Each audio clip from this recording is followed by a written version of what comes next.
Amigos, boa noite. Você devia se dar por feliz por ser mais baixo, porque quem é mais alto era para caber a quantidade de pecado que tem, entendeu? Essa é a relação. Essa é a relação. Meus amigos, é uma alegria nós estarmos mais uma vez reunidos para refletirmos um pouco sobre o Evangelho do Cristo. Nós trouxemos para as nossas reflexões, como você pôde ver, a parábola do filho pródigo. Vale lembrar que pródigo não é prodígio, né? Pródigo é gastador, esbanjador. E, na realidade, nós já utilizamos dessa informação em outra oportunidade, mas vale repetir para que nós fixemos a informação sobre a questão do processo educacional. Quando nós trabalhamos, e aqui nós temos educadores e educadoras que estão presentes, nós sabemos que quando nós trabalhamos com as crianças, por exemplo, é muito fácil, quando elas se dispersam, ser identificadas a esse instante, né? Porque é nítido, é notório. No entanto, na questão do adulto, isso não acontece, né? Porque o adulto, não porque ele queira por vezes, mas a riqueza que todos nós temos em relação às questões das experiências, conhecimento, informações desta existência, unidos ainda aos acessos que podemos fazer no nosso subconsciente profundo, né? Ou seja, que surge como intuições, dependendo do gatilho que acione no aspecto das experiências transatas.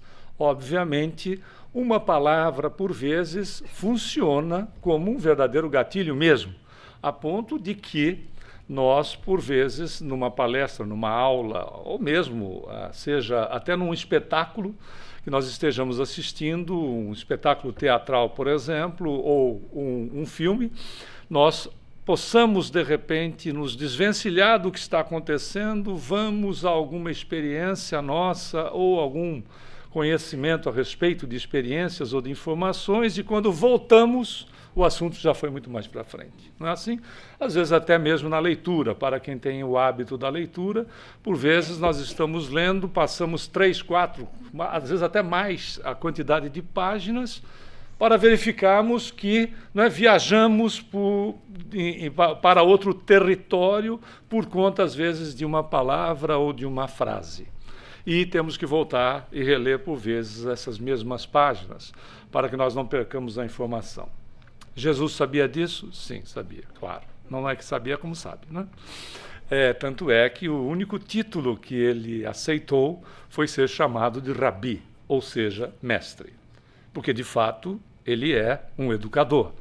E como educador que porque não era, né, porque continua vivo, na realidade, ele trouxe-nos o processo dito salvacionista, que nada mais é do que a condição o exercício do autoconhecimento, né? Por isso mesmo que é um processo salvacionista, porque ele é do autoconhecimento. Tanto é que um dos ensinamentos dele é: conhecereis a verdade, e a verdade vos libertará.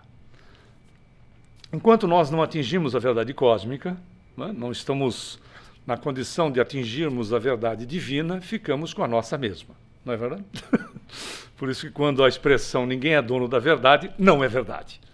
Porque cada um de nós é dono da sua.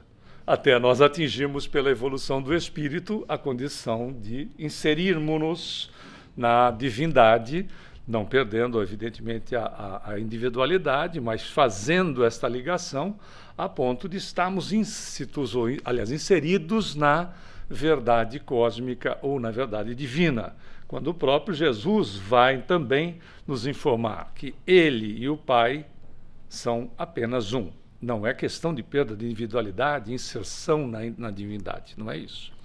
A realidade é estar mentalmente ligado em tempo integral com a mente divina, que não dá para a gente ter ideia do que seja isso, não é?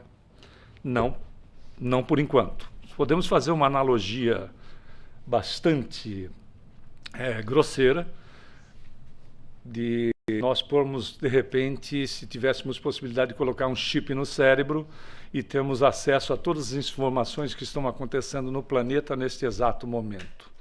o que já seria impossível a nossa condição evolutiva em relação ao nosso cérebro suportar isso. Imaginemos essa inserção na mente divina. Mas, evolutivamente, nós vamos alcançar esses resultados. E ele, sabendo que esses aspectos de que, por vezes, essa riqueza de informações que temos, com as possibilidades até mesmo de intuitivamente podemos acessar, não é saber o que fomos, acessar determinadas informações, aonde os valores são mais delicados naquele ponto, ele se utilizava de parábolas. A parábola, ela tem um fundamento de natureza não só educacional, como espiritual. Ela traz aspectos éticos e traz também as questões relacionadas aos aspectos de desenvolvimento espiritual. A parábola é uma história com esse tipo de fundamento, que ele se utilizava, por vezes, isto é uma técnica, palestrantes, por vezes, colocam um assunto e muitas pessoas não acompanham. E se coloca uma pequena história, o educador, a educadora faz isso com regularidade, e se a pessoa acaba não absorvendo uma quantidade muito grande das informações, a história fica. Era exatamente por esse aspecto. Porque Jesus trazia assuntos, apesar de fazer relação com as pessoas, com os assuntos conhecidos das pessoas na época, nós não podemos fazer anacronismo, pegar o que nós temos hoje de capacitação em matéria de intelectualização e de evolução e colocarmos há 2000 anos atrás, o que não faz sentido. Então, temos que considerar os aspectos de criaturas com conhecimento de 2000 anos atrás, que ele fazia adaptações para que as pessoas pudessem entender aquilo que ele estava trazendo. Com os aspectos de que, à medida que nós evoluíssemos, seriam inseridos outros ainda de acordo com esse nosso processo evolutivo. Mais informações chegariam, mais ensinamentos chegariam em cima da base que ele nos trouxe como evangelho, que nós temos conhecimento, não necessariamente aplicação. Porque entre se intelectualizar no assunto e aplicá-lo vai uma distância enorme. Não tão grande, porque tem um fator preponderante aí que se chama vontade de fazer. E claro, em todos os estudos feitos em matéria de educação no mundo, se nós prestarmos muita atenção no que está sendo dito, seja numa aula, numa palestra, etc., nós vamos reter cerca de, no máximo, 30% a 35%, prestando muita atenção. Imaginemos, então, se o assunto nos é assim um tanto quanto nebuloso ou desconhecido. E a inserção da palestra, da parábola, servia exatamente com esse propósito de fixação dos ensinamentos que Jesus trazia. Então, ela acabava atendendo a todos. E dependendo do nível da capacidade do indivíduo em interpretá-la, ela atende-nos sobre todos os aspectos. Ela não é um assunto, o evangelho não é para 2000 anos atrás, não é para agora. O evangelho é para a nossa existência como espíritos que somos. Quando nós estivermos muito evoluídos, numa condição de estarmos em um planeta de espíritos que já são divinos, o evangelho, na sua essência, vai estar em nós pleno, em nós, na sua aplicação. Por quê? Porque todas as leis e os profetas, nos aspectos éticos que Jesus trata, se resumem em 2 mandamentos que nós sabemos decor e salteado. Não é verdade? Ama o próximo. Esse é o segundo. O primeiro é ama a Deus sobre todas as coisas e ama ao próximo como a si mesmo. É um segundo semelhante a esse. Porque amando a criatura, você se relaciona com o Criador. Não é dessa maneira? Essa é a síntese do Evangelho. Isso não, enquanto mais nós estejamos evoluídos, mais isso será verdadeiro em nós. E um dia nós vamos amar como nós fazemos sem comando inteligente. Né? Como está acontecendo com você agora, comigo, com todos nós. Nós vamos amar sem dar comando inteligente. Por exemplo, nós não damos comando inteligente para respirar. Nós não damos comando inteligente para piscar. Um dia nós vamos amar desta maneira, naturalmente, né? Será a expressão maior do Espírito, que é a expressão maior do Cristo, que nós ainda temos dificuldade para interpretar até onde vai, né? O máximo que nós temos de amor materializado no mundo, e eu gosto muito desse ensinamento de Emmanuel pela psicografia de Francisco Cândido Xavier, é o amor de uma mãe. Que ele diz que quando nós queremos ver o amor de Deus materializado no mundo, olhemos para o amor de uma mãe, que é a maior expressão que se tem no planeta a respeito daquilo que seja amor. Porque o amor de uma mãe, claro, existem raríssimas exceções, né? Mas o amor de uma mãe, ela dá a vida pelo filho, não é? O pai já quer negociar. Aí, claro, porque não sai da entranha dele, né? Então, essa parábola nós trouxemos, e ela está em Lucas, no capítulo 15, nos versículos ou nos parágrafos de 11 a 32. Na realidade, existe informações interessantes a respeito do que seja possível para nós, daqui um curto espaço de tempo, nós acessarmos. No livro Dramas da Obsessão, de Bezerra de Menezes, pela psicografia de Ivone do Amaral Pereira, ele diz que existem recursos no universo que nós podemos nos utilizar à medida que evoluamos para tal, que nós vamos adentrar em assuntos ocorridos, em situações ocorridas, tendo a naturalidade de estar literalmente vivenciando o momento sem interferir, evidentemente. É tão interessante isso porque a questão, nós entenderíamos isso depois, muito tempo depois, porque hoje nós sabemos que o tempo, como nós medimos, existe para nós, mas ele não é como nós medimos, né? Não existe essa condição de passado, presente e futuro, existe para o nosso processo evolutivo. Tanto é que em matéria de calendário, o calendário gregoriano, ou seja, o que nós utilizamos, que é do Papa Gregório, só foi utilizado na Rússia a partir de 1915. Se mediu o tempo de outra maneira. Ou seja, ele é relativo, literalmente, para a evolução do espírito e para este planeta. Tanto é que quando Chico Xavier, e isso é uma informação interessante, a Chico Xavier foi psicografar Paulo e Estevão, que, aliás, temos aí uma palestra no próximo sábado, em continuidade da obra Paulo e Estevão, que o Márcio vai trazer para nós. Já estamos fazendo um marketing antecipado para ele. Aí na realidade, o Emmanuel não queria que houvesse interferência, apesar da mediunidade mecânica do Chico Xavier, houvesse qualquer interferência de imaginação da situação que estava sendo contada. Então, no porão da casa do Dr. Rômulo Joviano, que era o chefe do Chico na Fazenda Modelo, o Emmanuel pediu para que os espíritos montassem uns equipamentos que o Chico via pela clarividência, onde foram projetadas todas as cenas do que aconteceu, com a riqueza de que o Chico sentia-se dentro da cena sem interferir nas pessoas, mas a riqueza dos detalhes chegava a se sentir temperatura, vibração das pessoas e, inclusive, as questões das emoções das pessoas.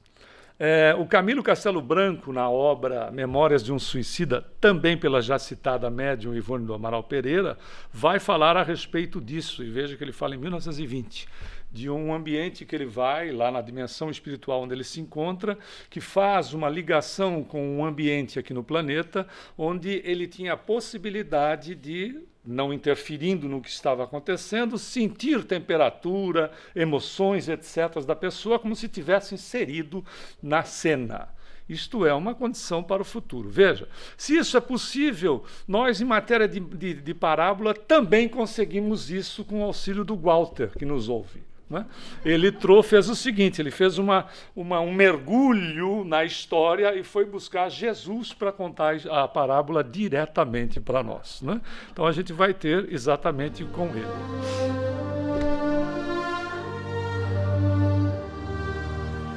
Um certo homem tinha 2 filhos. E o mais moço deles disse ao pai: "Pai, dá-me a parte dos bens que me pertence." E ele repartiu por eles a fazenda.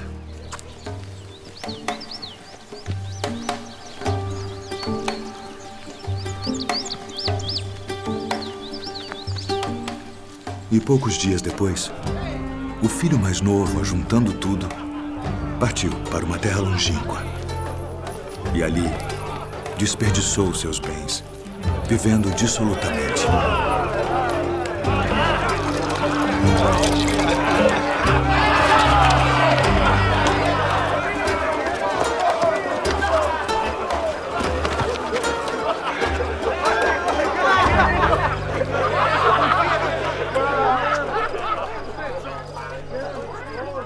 E havendo ele gastado tudo, houve naquela terra uma grande fome. E começou a padecer necessidades.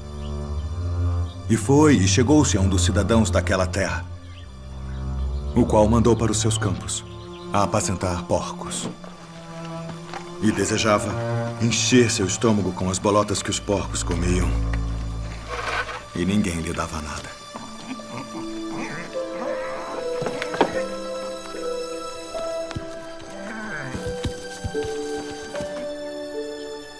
E tornando em si, disse: quantos jornaleiros de meu pai têm abundância de pão e eu aqui pereço de fome.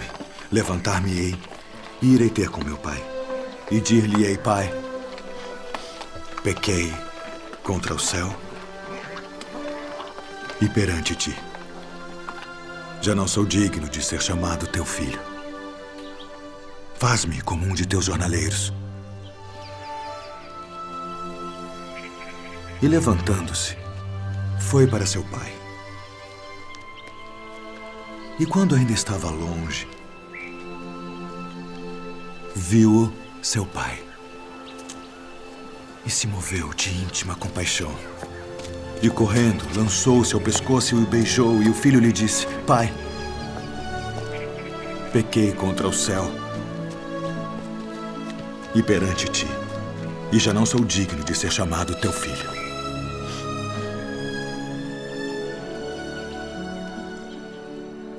Mas o pai disse aos seus servos: trazei depressa a melhor roupa e vestilho, e ponde-lhe um anel na mão e alparcas nos pés. E trazei o bezerro cevado e matai-o e comamos e alegremo-nos. Porque este meu filho estava morto e reviveu. Tinha se perdido e foi achado. E começaram a alegrar-se. E o seu filho mais velho estava no campo. E quando veio e chegou perto da casa, ouviu a música e as danças. E, chamando um dos servos, perguntou-lhe que era aquilo, e ele lhe disse: veio teu irmão. E teu pai matou o bezerro cevado, porque o recebeu são e salvo. Mas ele se indignou e não queria entrar. E saindo o pai, instava com ele. Mas, respondendo, ele disse ao pai: eis que te sirvo há tantos anos,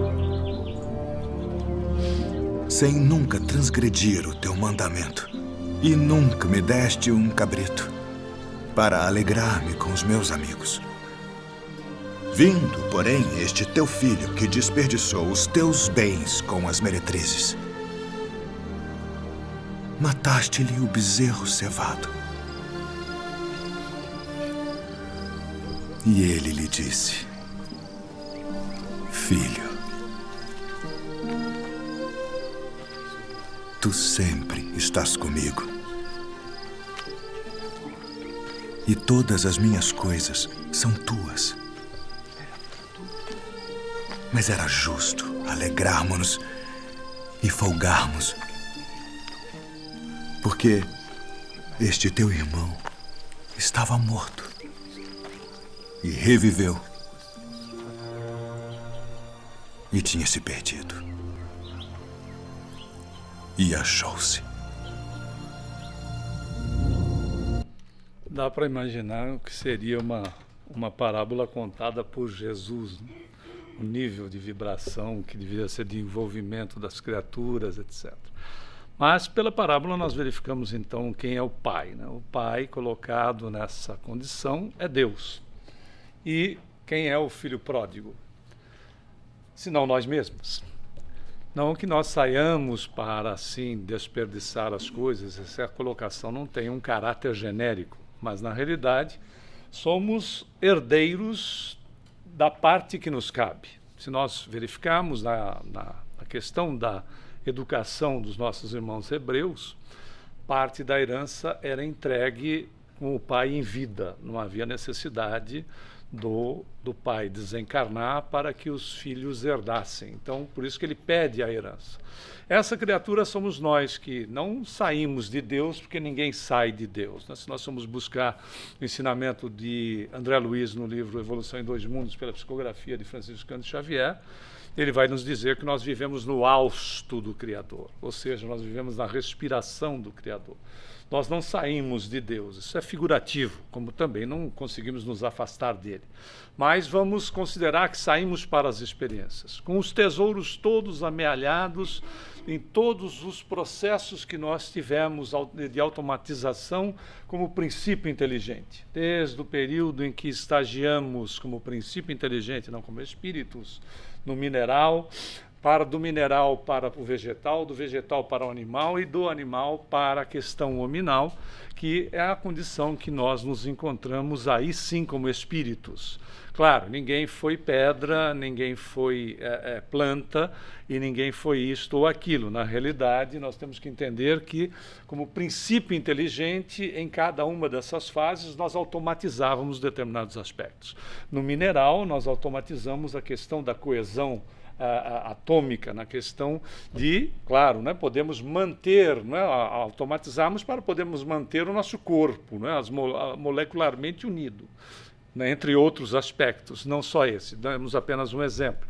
No vegetal temos mais, ampliamos esses processos na automatização, a questão de automatizarmos a respiração, a circulação sanguínea pelo processo da fotossíntese, a condição de termos já sensibilidade, apesar de sensibilidade e sensação serem sinônimos no dicionário, sensação em relação à medicina está ligada às questões de um cérebro, né? Ou seja, ninguém foi uma samambaia, apesar de ter umas que andam por aí às vezes, mas o fato, isso é uma outra história.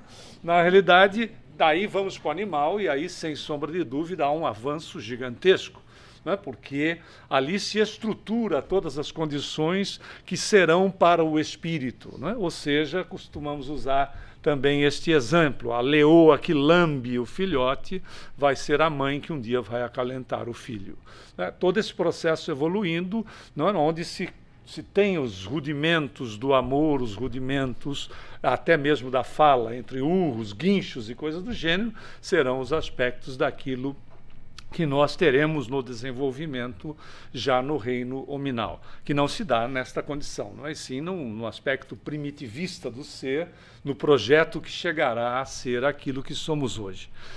Então veja, somos esses herdeiros, essas herdeiras desses tesouros, que por vezes não sabemos utilizar adequadamente. Esses são os aspectos do destaque da parábola. Não sabendo utilizar adequadamente, né, somos, de repente, nos deparamos por situações muito delicadas, daquele que esbanja, gasta praticamente tudo o que tem e acaba vivendo numa situação de dificuldade. É tão delicado esse ponto porque nós vemos que o filho pródigo, ou seja, gastador, ele vai buscar experiências. É uma criatura que, como Jesus vai dizer a Pedro no livro Boa Nova, de Humberto de Campos, Espírito, também pela psicografia já do mencionado Médium, que o homem é mais frágil do que mau. A fragilidade do ser está no fato dele se desconhecer, o homem como ser humano. Quanto maior o desconhecimento que eu tenha de mim mesmo, menor o meu processo de gerenciamento sobre as minhas ações, sobre o que penso, sobre aquilo que faço. Quanto maior o nível de conhecimento sobre mim mesmo, maior gerenciamento dos meus potenciais, logo, maior gerenciamento da vida. Então ele não é uma pessoa, não vemos uma pessoa que sai com aspectos que não sejam positivos, mas com aspectos de imaturidade, de uma criatura que vai buscar experiências, e não necessariamente a criatura que vai buscar experiências, que são exatamente o nosso caso, não é verdade? Nós erramos porque queremos. Não, nós erramos porque desconhecemos. Em desconhecendo, óbvio, até que nós tenhamos capacidade de administrar o assunto que nós nos envolvemos, é óbvio que nós cometemos equívocos, mas não necessariamente, como falamos a respeito do ensinamento de Jesus para o Pedro, não necessariamente desperta no indivíduo outra coisa que não seja a fragilidade dele mesmo por falta do conhecimento sobre os seus próprios potenciais. É tão significativo que, para humilhar o indivíduo, eles pegam o cidadão que o contrata, porque há uma grande fome, uma grande seca na região, coloca ele para cuidar de porcos. O que, para os nossos irmãos hebreus ou judeus, se preferirem, era algo extremamente degradante, porque eles sequer consomem a carne suína. Até porque pelos problemas que a carne suína trazia, e se não bem tratada, continua trazendo, onde determinado tipo de verme pode atacar o coração ou o cérebro, levando o indivíduo ao desencarne. Dá para você imaginar o que seria comer isso numa temperatura de 45 graus, sem ter nada para armazenar, na higiene que não era conhecida na época. Ou seja, havia muito risco. E eles, para humilhar o indivíduo, colocam-o para cuidar de porcos. E é interessante porque nem as bolotas que os porcos roem, que é uma semente, inclusive, que ele rói, que é dura, sobrava para ele comer. Então ele se lembra do Pai. É quando nós nos lembramos de que somos filhos e filhas de Deus, que não somos criaturas abandonadas. Nos lembramos do Pai. Ele não precisa ser lembrado só na hora do problema. E ele diz: os jornaleiros, os trabalhadores são tratados decentemente. Então eu vou voltar. É interessante que ele faz o caminho de volta, senão nós voltando para o nosso centro. Porque o nosso centro é Deus, o nosso centro é divino. Por isso que fora dele nós conhecemos algo que se chama dor. É fora da nossa própria realidade. Se somos filhos e filhas de Deus, a nossa realidade é a genética divina em nós.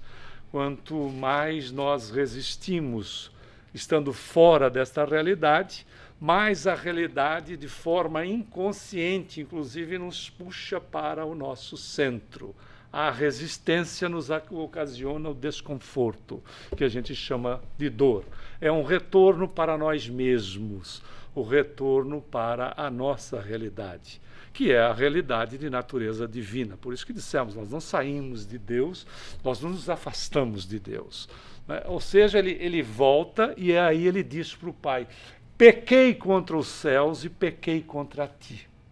No sentido de que pecar contra os céus, o Talmud, que é uma das obras que regem a cultura, diz que cuidar dos porcos era algo que era de pecar contra os céus. Por isso que ele diz: pequei contra os céus. E pequei contra ti no sentido de tudo aquilo que acontece, dele sair da casa, gastar de maneira imatura, etc., viver de forma imatura, mas o que acontece com a figura do Pai, ele recebe. Ele recebe de volta e faz mais, manda preparar tudo o que é possível, além de vesti-lo coerentemente, manda preparar que se mate o bezerro cevado para que se faça uma festa. Né? Por isso que Jesus ensina que há muito mais alegria de um pecador que se converte do que 99 justos que já estão numa condição de equilíbrio. Ou seja, ele estava perdido e voltou. E o Pai vai recebê-lo com festa, né? Sem fazer qualquer distinção, até que o irmão que está no campo venha e fique indignado, como conta a parábola, porque ele vai dizer para o Pai: Você está matando o bezerro cevado, matou o bezerro cevado para este teu filho, que pegou a parte que lhe pertencia e esbanjou tudo. Mas para mim, que vivo com você aqui, você não me dá um cabrito para me alegrar com os meus amigos. É a tremenda demonstração do egoísmo, não é? Eu quero tudo para mim, e de repente esse cidadão volta e talvez me tome uma parte ainda do que me pertence, quando o pai lhe diz: tudo que me pertence é teu. Mas o egoísta não, ele não quer só isso, ele quer inclusive se livrar daquele incômodo, às vezes, né? Porque este teu filho não era irmão dele? Não é? A mesma coisa às vezes acontece no lar, né? Quando sai aquela briga entre a esposa e o marido, porque esse seu filho, pô, não é seu? Ele tinha para quem puxar. Não é seu filho? Não é? Não é dos dois? Não é fato? Então você veja a expressão dele em relação ao profundo egoísmo de ter que receber o indivíduo de volta. E aí a gente, para um aspecto de fixação, nós pegamos um cidadão que faz um trabalho sobre a questão do filho pródigo, que é extremamente interessante e que vale a pena, porque serve mesmo como um elemento de fixação da parábola que Jesus nos trouxe. Você deve saber de quem se trata este cidadão, né? Porque ele fez vários retratos em várias épocas da existência dele. Teve uma vida muito complicada e acabou praticamente na miserabilidade. Nós estamos falando do Rembrandt Harmenszoon van Rijn, que ele nasceu em 1606 e desencarnou em 1669 com 63 anos. Foi casado com a primeira esposa, com a Saskia, que foi o grande amor da vida dele e que morreu logo. Teve 4 filhos, dos quais 3 morreram muito cedo, né, assim, crianças e bebês ali ainda, e só o último que chegou à fase adulta. Para ele produzir o quadro do Filho Pródigo, que é uma verdadeira maravilha, ele trabalhou durante 2 anos nessa obra que está no Museu da Rússia, de 2x2 o quadro. É tão interessante notar que ele é de uma riqueza de detalhes, aonde o Rembrandt, tanto quanto nós vemos no Bonnat em relação ao martírio de São Denis. Isso é demonstrado até no livro Os Mensageiros, quando André Luiz está no Campo da Paz, conversando com Alfredo, e tem a tela do martírio de São Denis, que ele se refere, diz assim: é uma beleza esta cópia do martírio de São Denis, cujo original está no Panteão de Paris e foi pintado por Bonnat. E aí o Alfredo diz: não, isso aqui não é a cópia. Isso aqui é a original. O que está no Panteão é a cópia.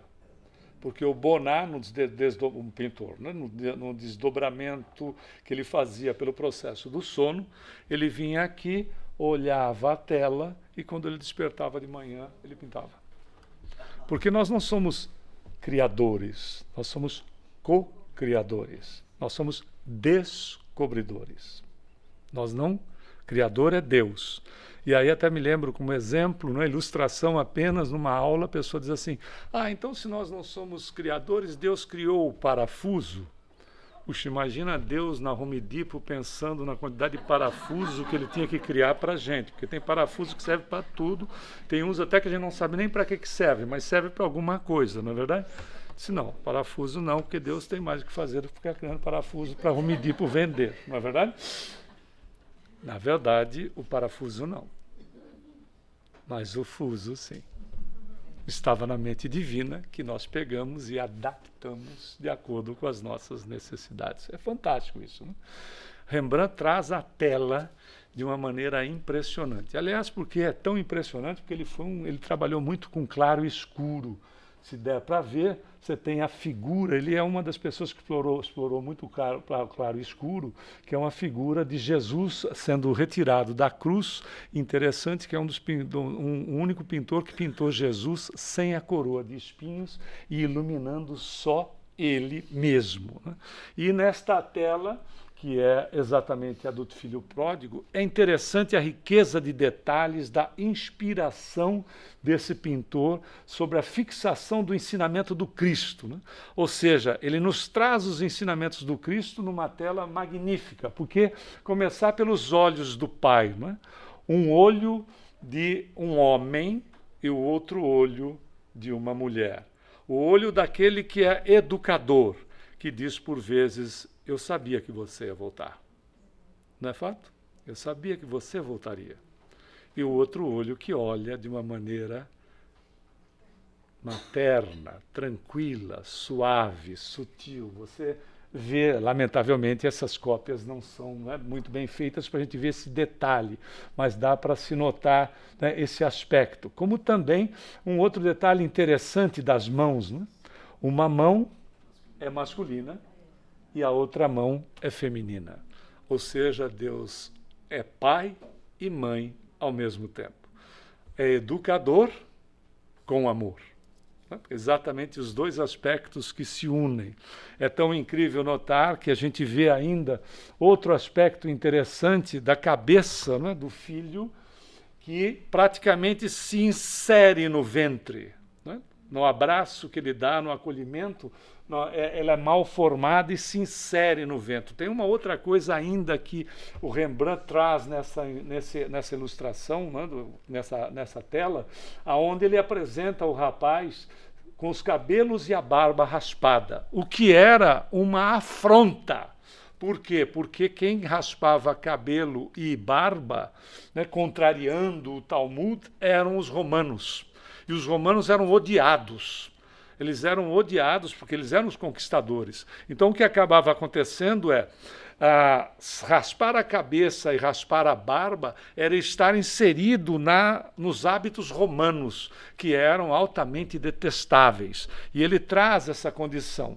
Um outro detalhe ainda diante do quadro é a situação do olhar da mulher atrás, de espanto com o que está acontecendo. Porque imagina um indivíduo que pede a herança e volta para o pai e é bem recebido. Isso é sair fora do habitual. Porque uma vez entregue a parte que lhe cabia, era um problema dele. Ele é recebido depois de ter esbanjado, gastado tudo em situações de meretrício e tudo mais, e ele é recebido. Esta é a expressão de espanto, porque contrariava aspectos comuns da criatura que, de repente, é um esbanjador. Outro aspecto que ele traz é a questão da sandália rota e o outro pé descalço, que era outra afronta para o judeu, porque só quem andava descalço eram escravos. Por isso que Jesus cita, quando ele chega, tragam-lhe sandálias, o manto, o anel da família, ou seja, porque o indivíduo estava em farrapos, inclusive descalço. Mas outro sentido interessante começa com o irmão, que você vê a criatura de mãos crispadas, segurando um bastão, aonde, se você olhar adequadamente, o bastão está meio envergado, de quem não está gostando do que está vendo. Tanto é que veja a questão da palidez do rosto e o olhar que ele faz para com o irmão. Veja se isso tudo não é a inspiração que vem para o indivíduo, né? Se desdobrando. Ele desdobra a parábola numa tela. Ele tem o rosto pálido e olhar duro sobre o irmão que está sendo recebido de volta. Ao contrário desse outro cidadão aqui, que olha para o rapaz com um olhar meigo, com um olhar de aceitação daquilo que está acontecendo, querendo mostrar até que todos nós estamos diante da nossa existência com possibilidades de cometer falhas, pela condição de sermos espíritos em evolução e não sermos espíritos já na condição de evoluídos. Então, em evolução significa que são desenvolvimento. São situações que, por vezes, nós, daquilo que temos inseridos em nós mesmos, ainda não temos condição de administrar. Não é fato? Tanto é que em terapia regressiva de vida passada, dependendo da situação em que esteja o trauma do indivíduo, não se consegue acessar de maneira alguma. E se a condição é de forçar esse acesso, se superexcita a imaginação e, via de regra, a criatura se mostra como uma pessoa muito importante. A informação já é muito antiga, porque é da década de 70 para 80, mas aqui, pesquisas feitas nos Estados Unidos nesse período, tentando desmerecer terapia regressiva de vida passada, se verificou que pessoas com imaginação superexcitada encontrava-se aos montes várias Cleópatras, muito Marco Antônios, vários Césares, etc. Tinha só gente importante, ninguém construiu palácio, porque foram os próprios príncipes e princesas e reis que construíram, e as pirâmides, evidentemente, os faraós, porque era só gente importante, no sentido de que a imaginação superexcitada traz esses inconvenientes, não é verdade?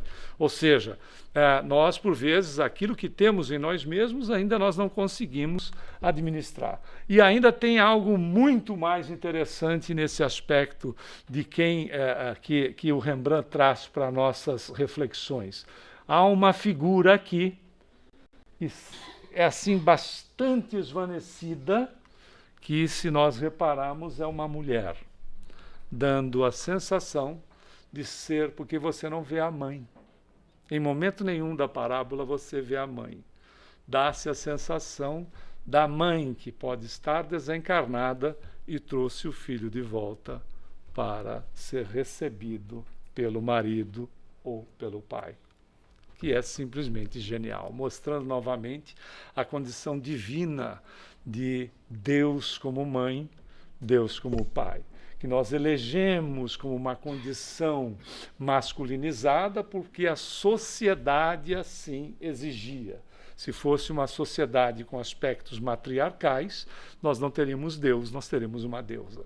Mas isso, até porque não dá para colocar Deus na condição masculina ou feminina, porque não faz o menor sentido. Até mesmo na condição da evolução do espírito, né? Onde, quanto mais evoluído, por que Jesus vem na condição masculina? Porque a mulher não tinha valor, a mulher era objeto. Tanto é que no 10º mandamento, a questão de não cobiçar diz: não cobiçarás o jumento, a mulher e as coisas do seu próximo. Mas não está inserido o marido.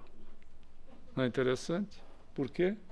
Porque só no Concílio de Macon, em 554, que por 2 votos, porque eram 165 bispos votantes, por 2 votos a mulher passou a ter alma.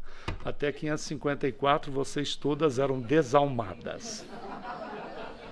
Tem algumas que continuam sendo até hoje, mas isto é um outro detalhe. Veja os absurdos que nós fizemos. Por isso que, claro, tem que se colocar de acordo com a época, com a aceitação. O que para nós hoje é absurdo, numa época não era totalmente factível. Mas o que vale de fato lembrar, diante desta realidade de Deus em nós e de Deus para conosco, é que estejamos nós num momento de dificuldade, estejamos nós num momento de tristeza, estejamos nós numa condição de necessidade, vale destacar aquele instante que Jesus vai se utilizar do exemplo em relação ao filho pródigo. Levantar-me-ei e irei ter com meu pai. Ou seja, depende da ação nossa, de se levantar, de se posicionar, de levantar a cabeça e, evidentemente, ter com Deus, que está em nós e que efetivamente nos recebe, estejamos nós na condição em que nos encontramos. Muita paz.